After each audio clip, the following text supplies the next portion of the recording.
kita tanggal 13 atau 14 nanti makai ditinggal.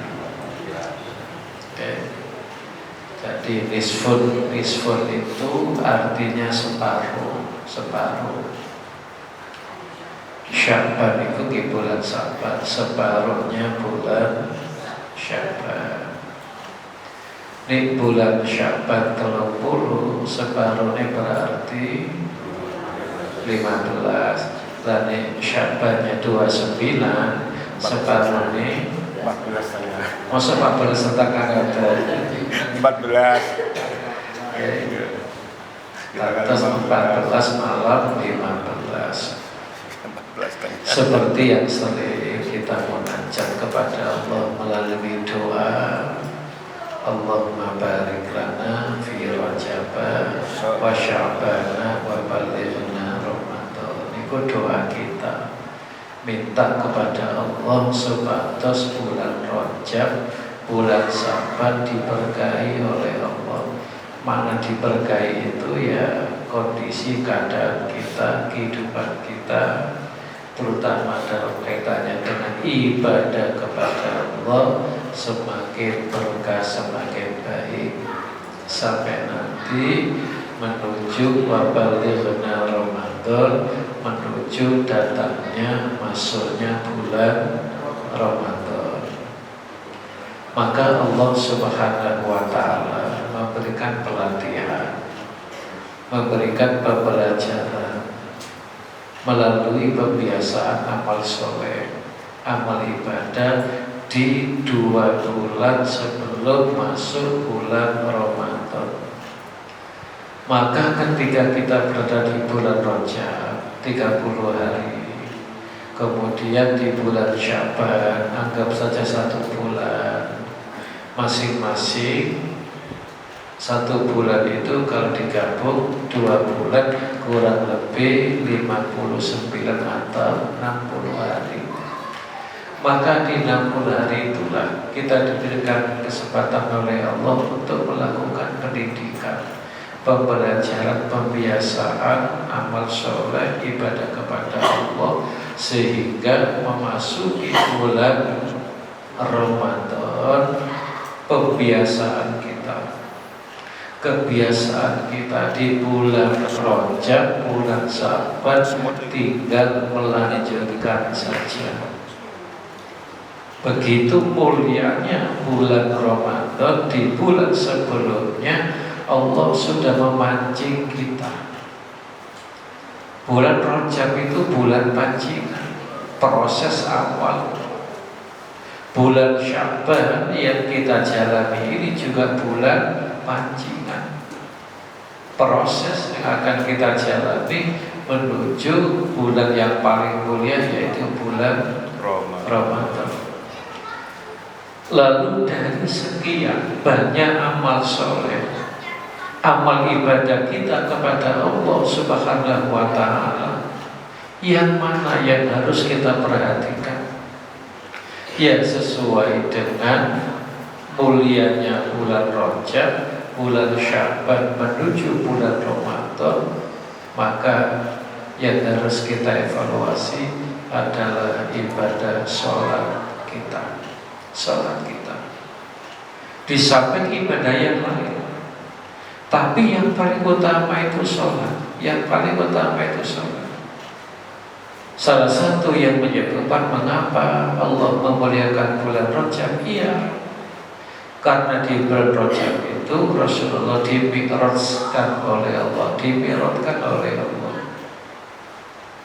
diangkat oleh Allah menuju Sidratul Muntaha, menghadap Allah dalam proses Isra dan Mi'raj. Kemudian hasilnya ya ibadah sholat 5 waktu itu yang harus menjadi perhatian kita, karena satu ibadah ini jika bagus maka akan mempengaruhi amal soleh, amal ibadah yang lain.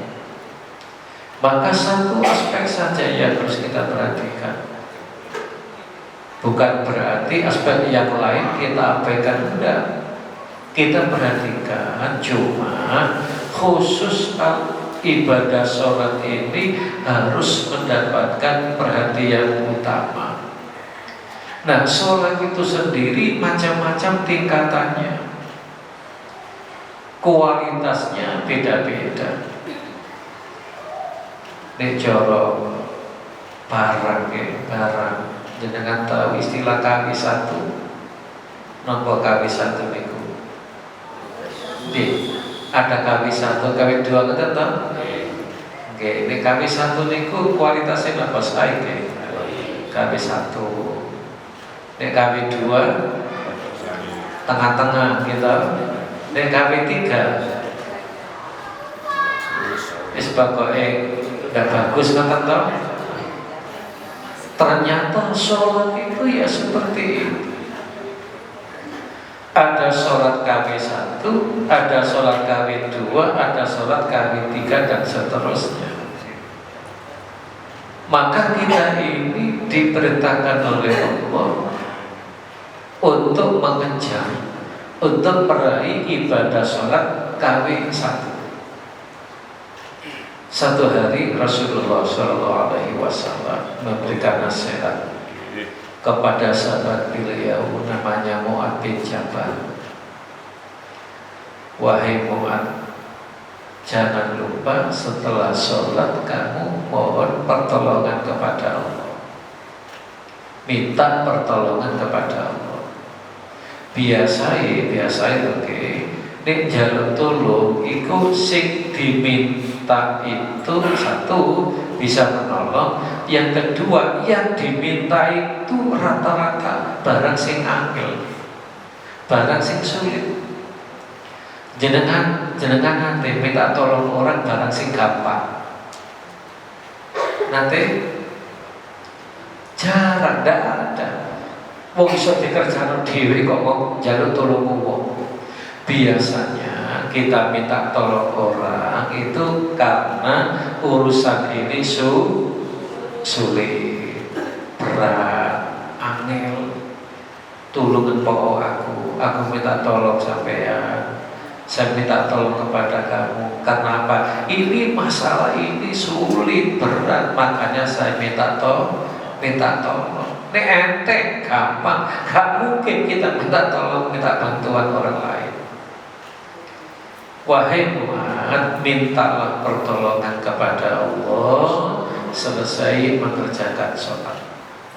Loh, mengapa kok selesai mengerjakan sholat? Iya, karena waktu selesai sholat atau antara adzan dan iqamat, kemudian kita sholat berjamaah, kemudian selesai kita tutup dengan salam, sampai nanti kita berdoa kepada Allah, itu waktu yang mustajab. Posisi kita dalam keadaan bersuci, baju yang kita pakai juga suci, kita sedang munajat kepada Allah menghadap ke arah kiblat.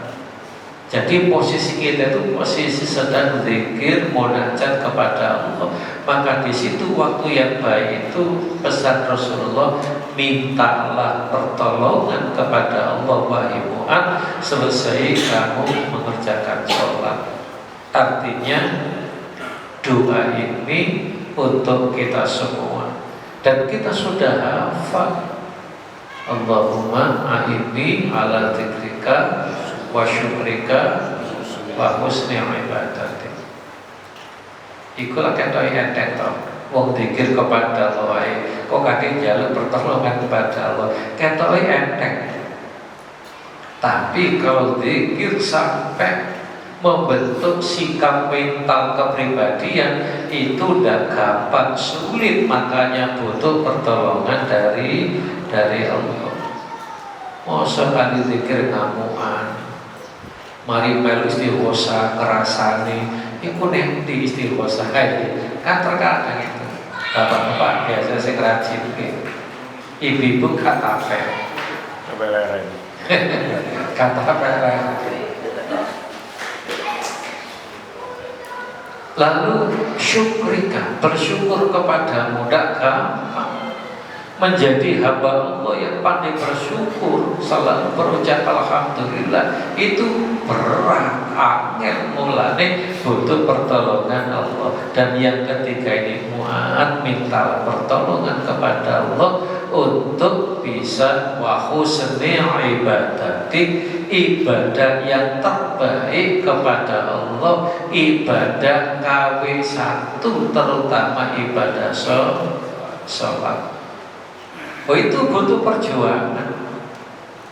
Nih sekedar menjalankan ibadah sholat 5 waktu itu tidak terlalu berat, tidak terlalu berat. Zuhur, asar, maghrib, isya, subuh 5 waktu itu 17 rakaat itu insya Allah tidak terlalu berat. Tetapi untuk bisa sholat KW 1, kualitas 1, sholat yang benar-benar berkualitas itu butuh perjuangan, butuh pitulungan, pertolongan dari Allah.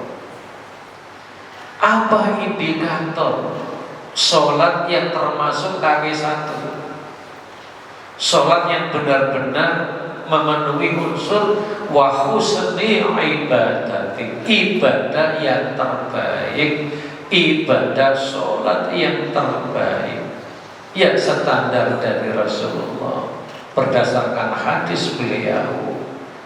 Di antaranya 1, walaupun ini bukan hal yang gampang, sekali lagi butuh perjuangan. Sholat yang dikerjakan secara berjamaah itu KW 1, KW 1 itu tingkatannya tertinggi. Opo maneh berjamaah di masjid, opo maneh di awal waktu, opo maneh iso sholat sunnah tahiyatul masjid atau qobliyah sebelum iqamat dikumandangkan. Untuk bisa itu saja itu butuh perjuangan yang luar biasa. Nek secara kuantitas hitungan pahala podo antara jamaah makmum yang mengikuti imam dari awal dengan jamaah yang terlambat. Subuh 2 rakaat, anak jamaah terlambat oleh 1 rakaat, kan termasuk kategori berjamaah. Dengan makmum yang ikut imam dari awal, imam takbir Allahu Akbar, kita pun ikut takbir. Takbir kita mengiringi dengan takbirnya imam. Secara kuantitas podo oleh 27, sama dapat 27 derajat. Tapi kualitas dalam pandangan Allah itu beda.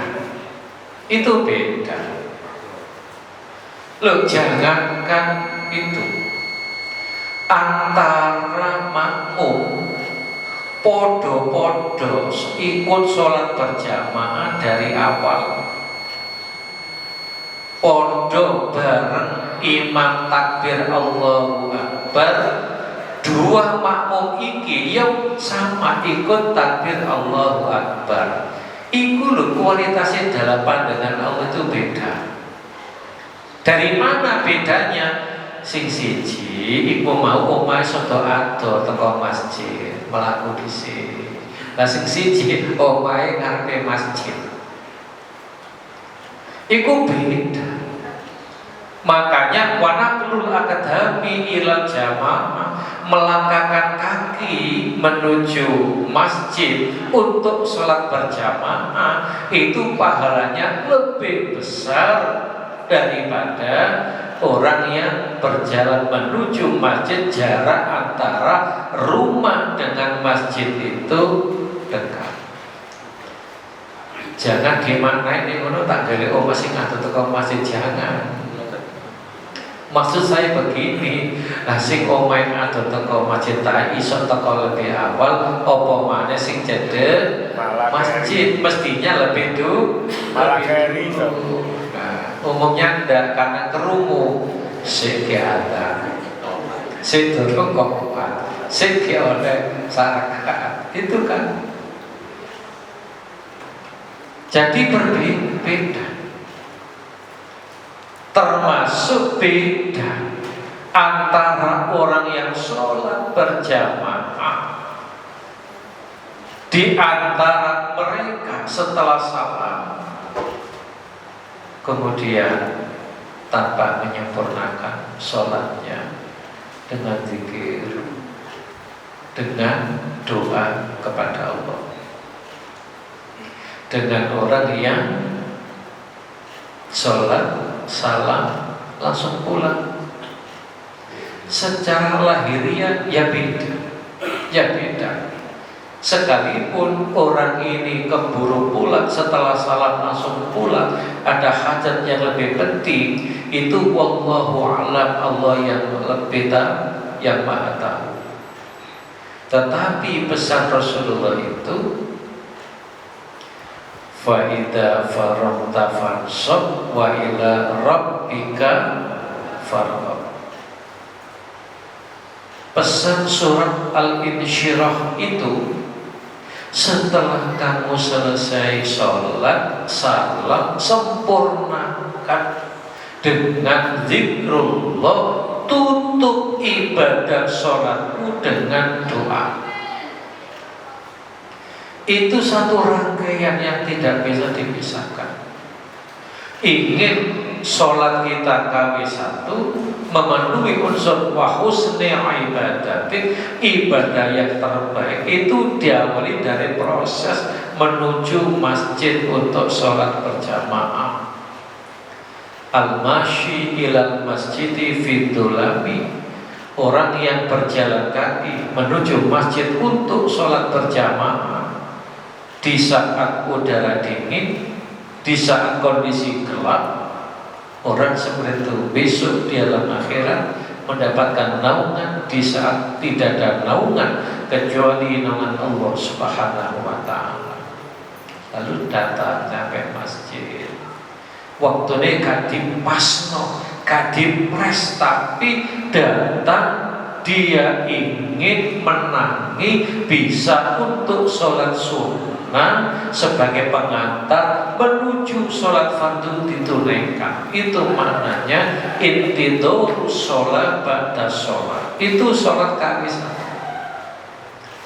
Di antara unsur sholat KW1, sholat yang berkualitas itu, sholat yang terbaik itu intidor sholat ba'da sholat, menunggu sholat fardu ditunaikan ba'da sholat setelah mengerjakan sholat sunnah. Terkadang kita bisa mendapati, terkadang kita punya kesempatan untuk sholat sunnah, terkadang kita tidak punya kesempatan untuk sholat sunnah. Begitu itu. Kalau tidak direncanakan dari awal, dari rumah, itu ya kita tidak memperhatikan.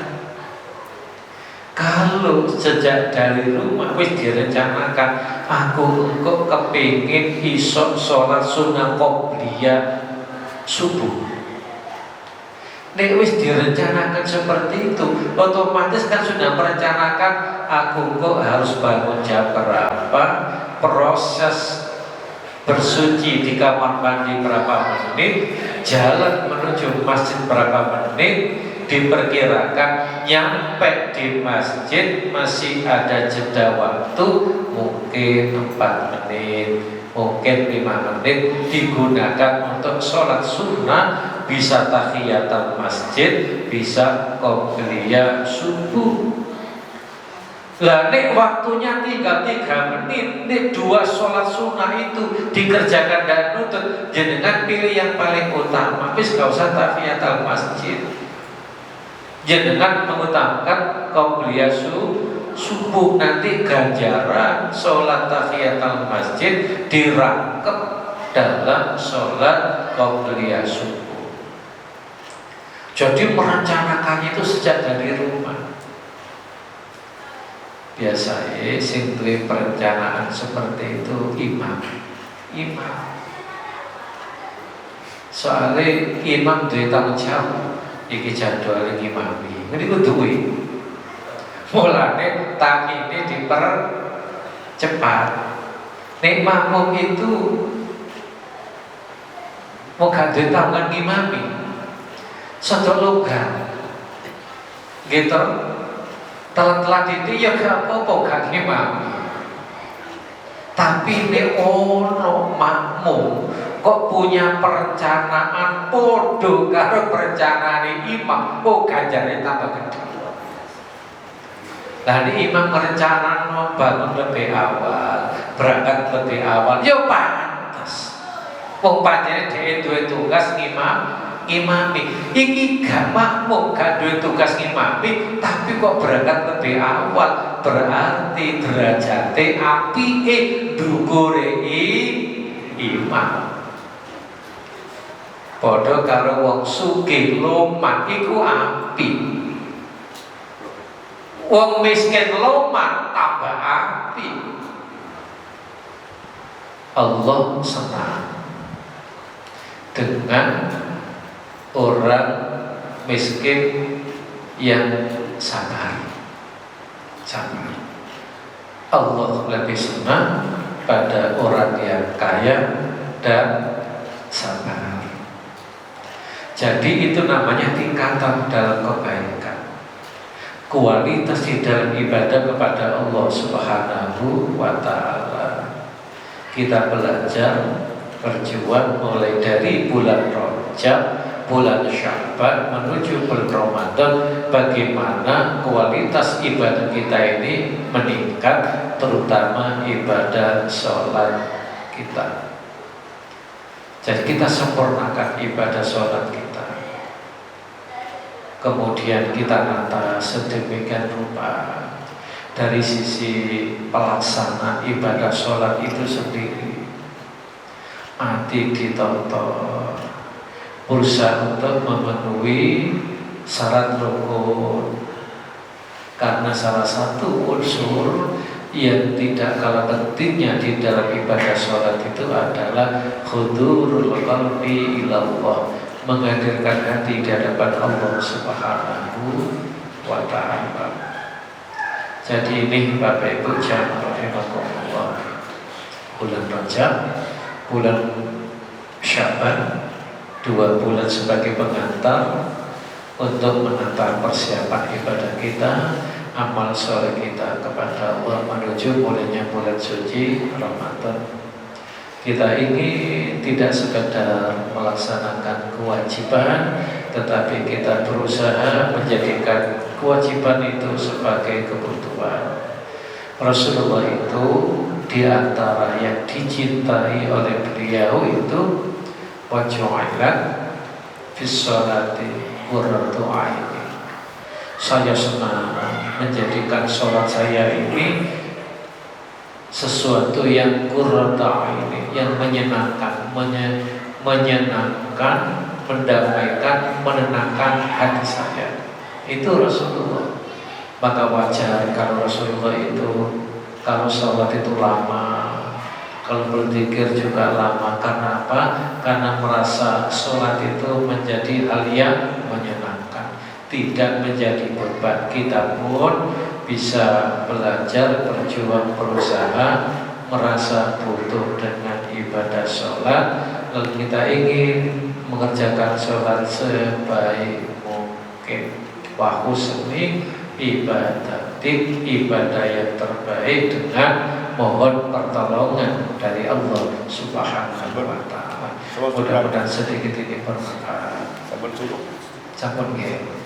Amin ya rabbal alamin. Al-Fatihah. A'udzu billahi minasyaitonir rajim. Bismillahirrahmanirrahim. Alhamdulillahirabbil alamin arrahmanir rahim maliki yaumiddin. Iyyaka na'budu wa iyyaka nasta'in. Ihdinas siratal mustaqim. Siratal ladzina an'amta 'alaihim ghairil maghdubi 'alaihim waladdallin. Amin. Bismillahirrahmanirrahim. Allahumma shalli wa sallim ala sayyidina Muhammad. Allahumma shalli Alhamdulillahi rabbil alamin. Allahumma anfa'na bima 'allamtana wa 'allimna ma yanfa'una wa zidna 'ilman nafi'an warzuqna rizqan wasi'an halalan tayyiban mubarakan wa anta khairur raziqin. Rabbana taqabbal minna innaka antas samiul 'alim wa tub 'alaina innaka tawwabur rahim. Rabbana atina fid dunya hasanah wa fil akhirati hasanah wa qina adzabannar. Sallallahu alaihi sayyidina Muhammad walhamdulillahi rabbil alamin. Alhamdulillah. Subhanakallahumma wa bihamdika asyhadu an la ilaha illa anta astaghfiruka wa atubu ilaik. Wa afu minkum. Wassalamu alaikum warahmatullahi wabarakatuh.